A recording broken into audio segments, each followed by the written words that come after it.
Perspectives now. Legal practitioner Ogunye joins me on the program. Thank you for joining us on Beyond 100 Days. Similar subject matter, court of coordinate jurisdiction.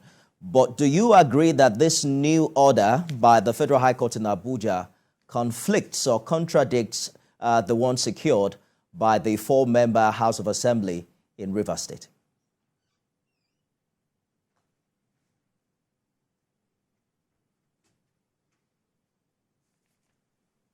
Mr. Ogunye, I'm asking...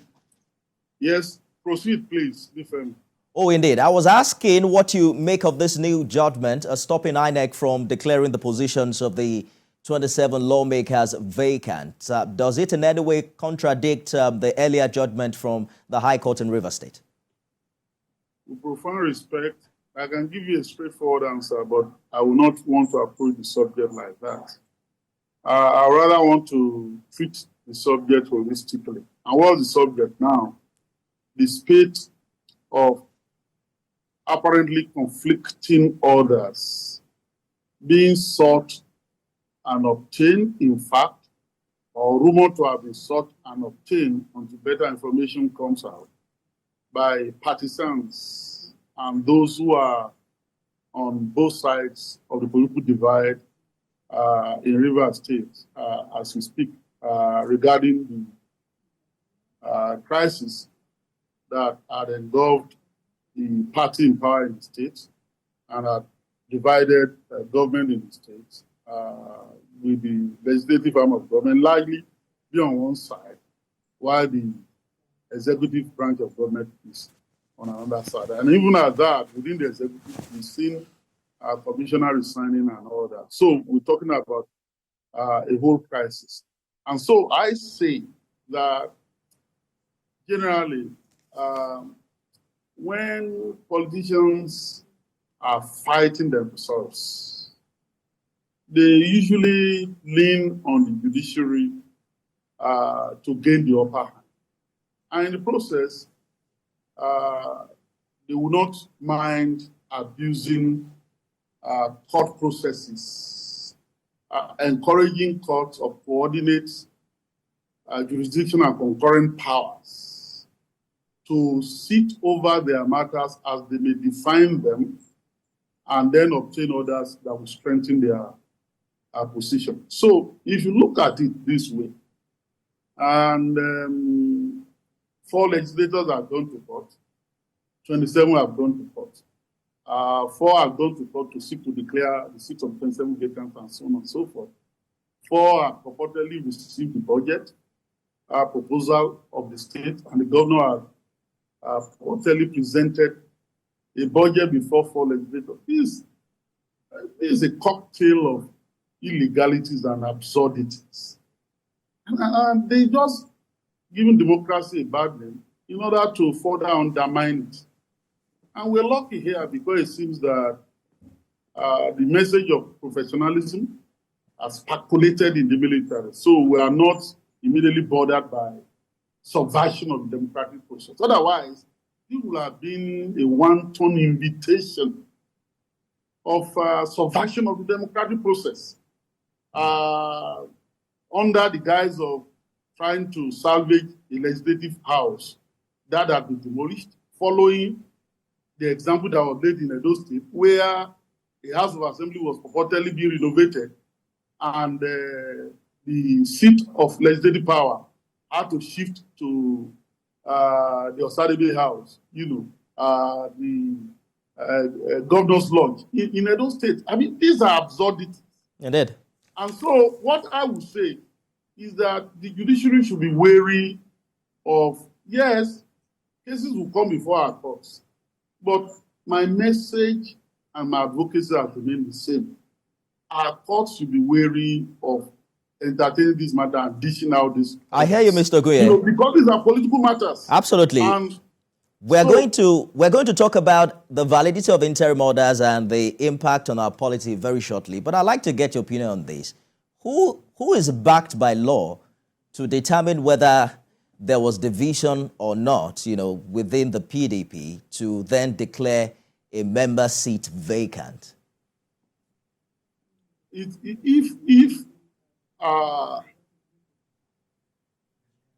in the party, politicians don't usually accept that there's a division in their party.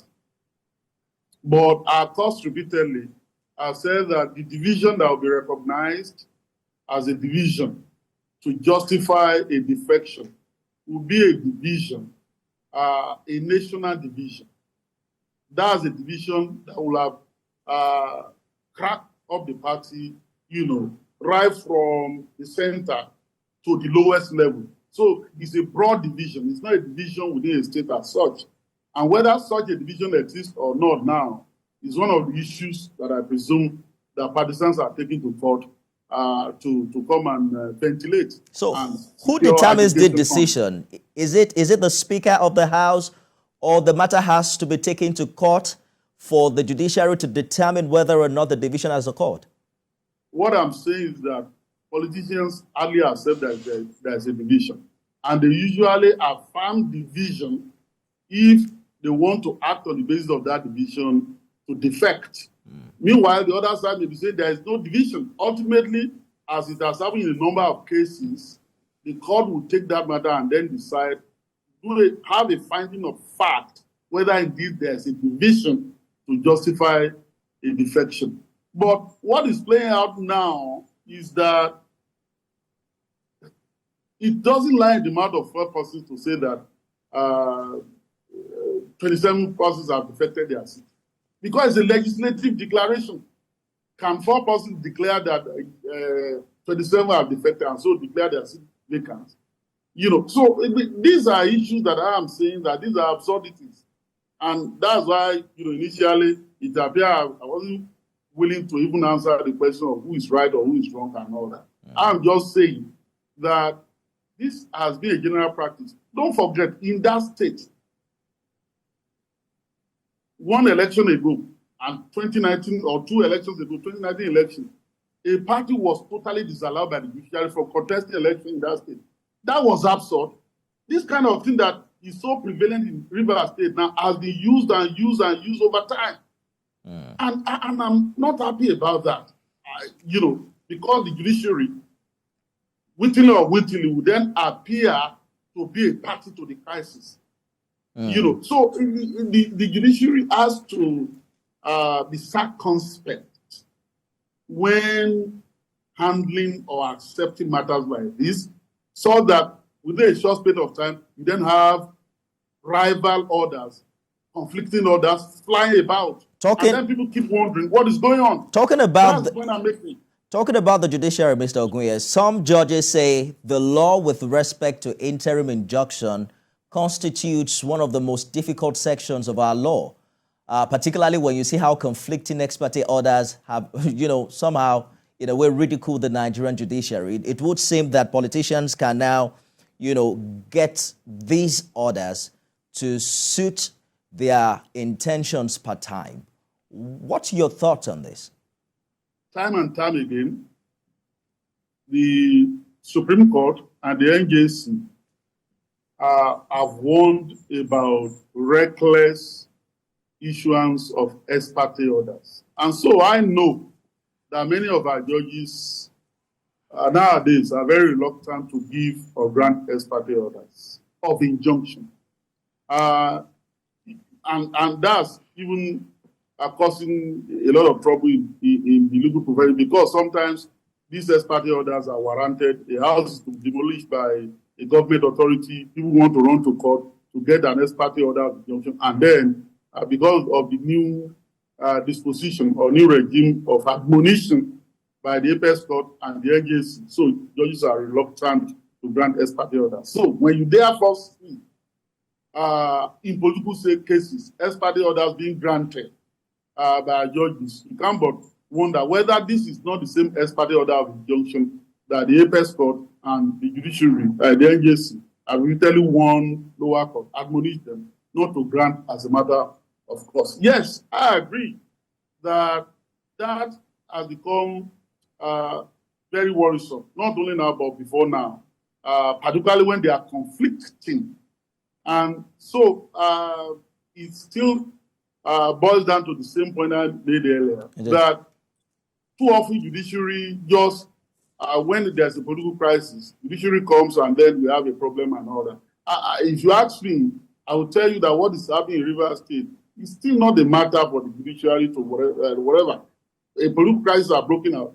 And some people claim that they are the new legislature. The others say they are there. So give them police protection, both sides, and let's see what will happen. All right. Until ultimately one same court, not multiple cases, will then sort out the matter and say that no, you are right and you are wrong. That's how it should be. You know, a subject matter cannot be the subject matter of litigation in many courts at the same time. It cannot be so. So we are now talking about 3 or 4 courts on the same issue largely, because all these issues are bits and pieces of the same subject matter. I hear you. Some have called for a political solution, particularly from the federal government and indeed Mr. President. We'll talk about that shortly after this break. Stay with us. Legal practitioner Ogunye joins us to discuss the political crisis in Rivers and how the judiciary is also responding. Thank you for staying the course on the program. There's the call for President Tinubu to, consolidate on his earlier intervention. The question is, does he have a constitutional role to play here? He has. I read some opinions to the contrary that will practice federalism in Nigeria, and therefore the state. No, I don't think so. And I have constitutional basis to so I do, which may not go into now, and I can speak on that, for the next 1 hour. So, but quickly, I think that he does have a role to play, so that he will not be compelled by the generation of the crisis to play a role later that he may not want to play. For example, if the crisis were to persist, that warrant the declaration of the state of emergency, would he play that role ultimately? So would it be better for him to avert that kind of situation, if he could politically, before he might be forced to take that position? Too often in this country, and I wonder what the federal Attorney General has been doing. In the past, particularly in the Edo State example, I find, and you'll be wondering what's the connection here. How can an executive branch of government intervene in a House of Assembly and prevent them from sitting? That's an arm of government, and it is a representative democracy. Once you prevent the House from sitting and start disrupting them, you are on the verge of a state of emergency. If you ask me, that's what occurred in 1962 in Western region. We then led to a state of emergency. Your historian would say that, yes, the federal government then had, an ulterior motive in declaring a state of emergency, because the entire Western region was not a state of emergency. It was just the parliament. But it was on that limited question of whether the parliament would sit without police entering the chambers to protect parliamentarians and maintain laws and order. And once the federal parliament, led by Alhaji Tafawa Balewa, a prime minister, realized that the police have been calling, said, no, there's a state of emergency. The leader of opposition was saying no, but state of emergency was declared anyway, and we saw what happened thereafter. So if a parliament was touched, and we are not investigating that, a building was touched, and thereafter that building is now been demolished in the name of renovation. You have commissioners, resigning from an executive branch of government. You have legislature divided for saying that they are receiving, budget, and the governor was presenting that. These are constitutional monstrosities. I hear you, Mr. Ogunye. And so I believe that this intervention, regardless of the part of the parties involved, PDP, APC divided and all that, I think that the president would do well to call his minister, call the elder. The other time, the elders of Rivers State went to Aso Rock to felicitate with the president, and there are so many. So he could gather such people, leaders of Total, and said that you people are destroying this state now. What's going on? And then the matter could be resolved. This intervention you're talking about, Mr. Ogunye, I guess it's political intervention, which we had A few weeks ago, it was reported that the president met with both men. He can't do beyond that, can he? Like make a declaration, or perhaps the president met with both men. Perhaps the crisis are not degenerated now. Now it has degenerated. So if I were to be the president, I said I call not both men, beyond them, to the other people in River State, leaders of thought, and said that look, partisanship is one thing, politics is one thing, governance is on another, democracy is another. You cannot, because of partisanship or politics, destroy democracy. Now, there are basic norms. You can't say a house will not sit. You can't say you are demolishing a house. You can't say that, and so on and so forth, and say that, look, this is what I think you should do, because there are consequences. If this crisis were to degenerate, I have a constitutional responsibility to play. If, for example, I come to a conclusion that a state of emergency exists in River State, I will do what I have to do, and I don't want to do that. So please, can you, that kind of moral suasion, that kind of political solution is what I would recommend at this point. Because we have too many important things. We have economic crisis going on in this country now. We have the issue of inflation. We have our economy is in dire straits. I agree with you. Government at all levels focus on that rather than engage in all these fights. It is no doubt an unnecessary distraction from distraction from the business of governance. But that's our time. Legal practitioner Ogunye, thank you so much for sharing your thoughts with us it's my pleasure. On the program this evening.